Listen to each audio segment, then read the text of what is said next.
আসসালামু আলাইকুম প্রিয় বন্ধুরা, নতুন একটি ভ্লগ নিয়ে হাজির হলাম। আমি আলামিন, বগুড়ার সোল। তো আজকে আমি যাবো একটা অচেনা জায়গায়, যেখানে এর আগে কখনো যাইনি। যা কৃত্রিম প্রজনন কর্ম, এআই কর্ম, তাও আর বিদেশির বাড়ি। বিদেশির বাড়ি বাংলাদেশের মধ্যে, বাংলাদেশের গ্রামে বিদেশির বাড়ি। এটা অবাক লাগলেও এটাই সত্যি যে বাংলাদেশের মধ্যেই কিন্তু বিদেশির বাড়ি। চলুন আজকে দেখাবো আপনাদেরকে সেই বিদেশির বাড়ি এবং বিদেশির গরু। তো বিদেশির যাওয়ার আগে মনে করেন, বিদেশ যাওয়ার আগে যে সুন্দর একটা রাস্তা দেখে পাইছেন, এটা কিন্তু আমাদের গ্রামেরই রাস্তা। এরপরে যে মাটির ঘর বাড়ি, এগুলো হচ্ছে গ্রামের একটা ঐতিহ্য। মাটির 2 তলা বাড়ি পর্যন্ত আছে আমাদের এই গ্রামের মধ্যে। তো বগুড়া শহরের বিভিন্ন গ্রামে এরকম মাটির 2 তলা বাড়ি আছে। আমি যেহেতু বাড়ি চিনি না, নতুন অবস্থায় যাচ্ছি তার বাড়িতে, তাই জিজ্ঞেস করলাম আর কি যে তার বাড়ি কোথায়। এটি থামে জিজ্ঞেস করে তারপরে সঠিক লোকেশন নিলাম, যে সামনে আর একটু গেলেই তার বাড়িতে চলে আসলাম। তার বাড়িতে এসে দেখি না বাড়ি না, খালি জঙ্গল। ও আপনাদের তো লোকেশন বলা হয়নি। এটি হচ্ছে আলীগ্রাম, শিবগঞ্জের ভিতরে, বগুড়া জেলা।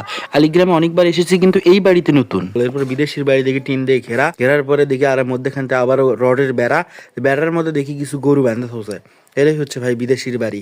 তো এই বিদেশির বাড়ি যখন গরু বীজ দিবে লিনু, সেই গরু গেল দম মারে ছুটে পালে, মানে বীজ আর দিবি না, ওই এ আর করবে দিবি না, ওই পালে চলে গেল। পালে দেয় পুকুরের মধ্যে লাভ মারে, মানে অতিরিক্ত হিট আছে আর কি, যাক কয় গ্রামের ভাষায় যেটা বলা হয় অতিরিক্ত হিট। আমি এটি ব্যাগ বুক রেডি করবেন নিনু, ওই দৌড়ে পালে দেয়, মনে করেন পুকুরের মধ্যে লাভ মারছে, যাই হিট ঠান্ডা করিচ্ছে, গোসল করিচ্ছে।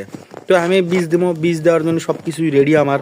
এলে মনে করেন যে বীজ টিজ থ্রোয়িং করা লাগে, যা যা করা লাগে সব কিছু আমি ধীরে ধীরে করে লিখছি। এবং চাষি পেশাল পাড়িচ্ছে যে গরু কি কর্ম, বার কর্ম না এটি হবি না কুণ্ড কর্ম। আমি বলছি আপনির গরু আপনি ভালো বুঝবেন, যেটি ভালো লাগবে সেটি নেন, সমস্যা নাই, আমি সবটি দিবার পারবো। এটি যদি আপনি শক্ত করে বাঁধেন এটিও দিবার পারবো, মন চলে আপনি বাইরে গাছের সাথেও বাঁধতে পারেন। চাষি করছে আমি বাইরে বার করবো, আমি বলছি আপনি একলা মানুষ বাইরে বার করতে পারবেন না।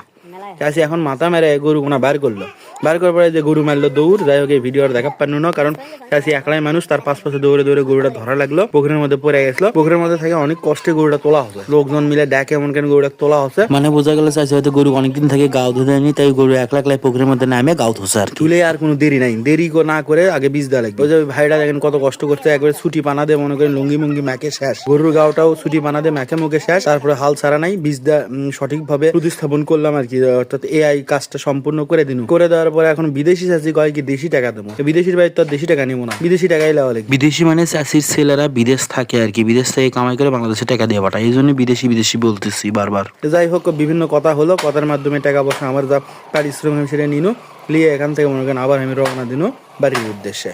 মানে বাড়ির উদ্দেশ্য হলো আর এক জায়গার উদ্দেশ্যে। এটা রওনা দেওয়ার সময় দেখিচ্ছেন আমার খালি হুন্ডার হ্যান্ডেল আর গ্লাস দেখা যাচ্ছে, লুকিং গ্লাস। তো চাষি কোনো চাষি থাকেন, আবার যদি সমস্যা হয় আমাকে দেখেন, কিন্তু পুকুরের মধ্যে দেন গরু আর ফেলে দিয়েন না, না হলে মাঝে মধ্যে গরু গোসল করায়েন, গোসল না করলে কিন্তু গরু মাঝে মধ্যে এরকম পুকুরের মধ্যে ধারাম ধারাম করে পড়বে, আপনি টের পাবেন না। তো ভিডিওটি কেমন লাগলো অবশ্যই কমেন্টে জানাবেন। কার কার বাড়িতে গরু আছে গাভী আছে অবশ্যই কমেন্টে জানাবেন। ভালো থাকবেন, আমার সাথে থাকবেন, আমার পাশে থাকবেন। আল্লাহ হাফেজ।